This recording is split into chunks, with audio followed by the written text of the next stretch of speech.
इस ड्रामे में जब मैंने वो चीज़ देखी ना, जब उसमें जो मना कर रही है और जहाँ पे जो सबा की आंखों में जो उदासी थी, जो चीज़ें थी, उसमें जो हॉन्ट किया है, मैंने कहा ओ माय गॉड, एक लड़की किस चीज़ से गुजरती है, उसके साथ कितना कर्ब होता है। और वो कुछ कह भी नहीं सकते, वो सब कह रहे हैं कि ठीक है ठीक है। तो ये तो हार्मोनल चेंजेस की बातें अब हम करने लगे 10 साल पहले या 5 साल पहले।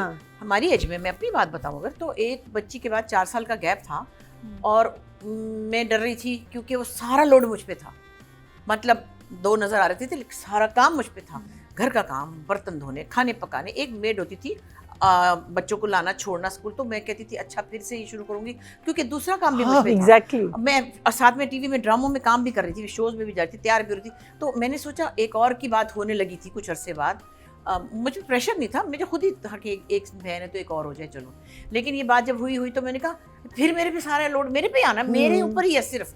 तो मुझे ये सबसे गुजरना होगा। ये नहीं पता कि मेरी मेंटल और हार्मोनल प्रॉब्लम्स क्या है, वो तो कोई देखता भी नहीं था, ना किसी ने मुंह लगाया। हाँ, ये तो सुपरफिशियल चीजें ऊपर ऊपर नजर आ रही है। बिकॉज़ उस वक्त बात नहीं होती कि हाँ और हो रहा होगा कुछ ना कुछ। हाँ बिल्कुल।